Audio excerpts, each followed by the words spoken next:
কিছুদিন পূর্বে দেখতে পেলেন থেকে 20 বস্তা চাউল মোহনলাল বিশ্বাসের কাছে ক্রয় করেছে। তার যথেষ্ট প্রমাণ ইতিমধ্যে আমার এলাকাবাসী আপনাদের সামনে উপস্থাপন করেছেন না আপনারা? তার যথেষ্ট প্রমাণ সহ আপনাদের কাছে সকলেই বলেছে এবং টিওনো মহোদয়কে অবহিত করেছে। কিন্তু টিওনো মহোদয় কিসের ইশারায়, কোন আঙ্গিকে তিনি এখন এটাকে ধামাচাপা দিবার জন্য তিনি বিভিন্ন নীল নকশা করছে। আমি বিশ্বাস করি এই কাষ্ঠভাঙা এলাকাবাসীর কোন ধূম্রতালে আবদ্ধ করে টিওনো সাহেব আপনার এজেন্ডা বাস্তবায়ন হবে না। আপনি কাষ্ঠভাঙা এই ইউনিয়ন বাসীকে ধুলো দিয়ে এদের চোখ কানা করতে পারেন না। আমি বিশ্বাস করি টিওনো সাহেব অতি দ্রুত এই চালের তদন্ত করে যারা দোষীগ্রস্ত তাদের সঠিক বিচার করবেন। তাহলে আরো সামনে কঠোর থেকে কঠোর কর্মসূচি আসবে। আমরা এই বিষয়ে কোনো পিছপা হব না। তদন্ত নিয়ে এখন একটা ধূম্র দলের মধ্যে আছে। টিওনো সাহেব ইতিমধ্যে এক রকম এক কথা বলছে। আমার রাশেদুল ভাইকে আরো 1 সপ্তাহ আগে ওই টিওনো মহোদয় তার অফিসে ডেকে নিয়ে গিয়েছিল।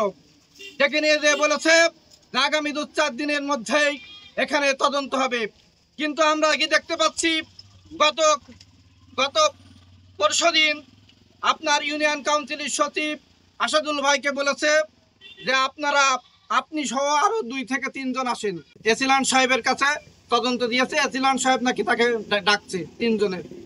আসাদুল ভাই বলেছে যে আমার এলাকাবাসী সহ তদন্ত হলে এই এলাকায় বসে তদন্ত হবে। এসিল্যান্ড অফিসে কিসের তদন্ত হবে? এসিল্যান্ড অফিসে কি চাল চুরি হয়েছে? এসিল্যান্ড অফিসে তদন্ত হবে। ওকে, এক কথায় এখানে বিশাল রকম ষড়যন্ত্র চলছে। দফায় দফায় বৈঠক করছে টিওনো অফিসে। তার কিসের অবস্থা? তার কি কোনো ভয় আছে? এখানে এখন জুলাই বিপ্লব ঘটেছে, আজ থেকে 1 বছর আগে আপনারা দেখেছেন। কোন অন্যায়কারীকে আমরা প্রশ্রয় দেব না। অতএব আমরা বলতে চাই আপনারা একটি সুষ্ঠু বিচার করে এই বিচারে যে দোষী হবে আপনারা সেটা প্রকাশ করবেন।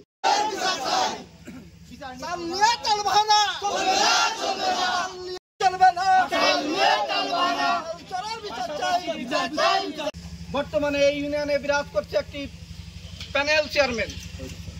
যে প্যানেল চেয়ারম্যান আসলে তিনি এই পরিষদ চালানোর মতো যোগ্যতা তিনি রাখেন না। কারণ বিগত আমলে ভোট কারচুপির মধ্যে দিয়ে এই সব মেম্বার নির্বাচিত হয়েছে, যেটা বর্তমানে বাংলাদেশে আমরা এটাকে গ্রহণ করি না। অতি দ্রুত টিওনো মহোদয়কে বলবো একটি প্রশাসক নিয়োগ করে এই ইউনিয়ন পরিষদকে আরো সুন্দর এবং দুর্নীতি মুক্ত ভাবে তিনি সুন্দরভাবে জনগণের খেদমত করবে, আমরা এটা বিশ্বাস করি। এবং 10 নম্বর কাস্টমার ইউনিয়ন পরিষদ একটি মডেল পরিষদে রূপান্তরিত হবে।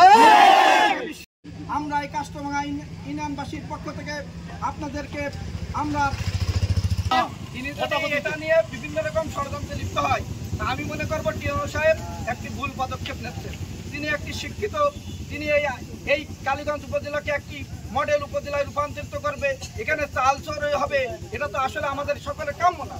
তিনি তো তার হাত দিয়ে একটি সুষ্ঠু তদন্তের মধ্যে দিয়ে এখানে অরিজিনালি যে চাল চুরি হয়েছে সেটা বেরিয়ে আসবে, এটাই এই এলাকার মানুষ প্রত্যাশা করে।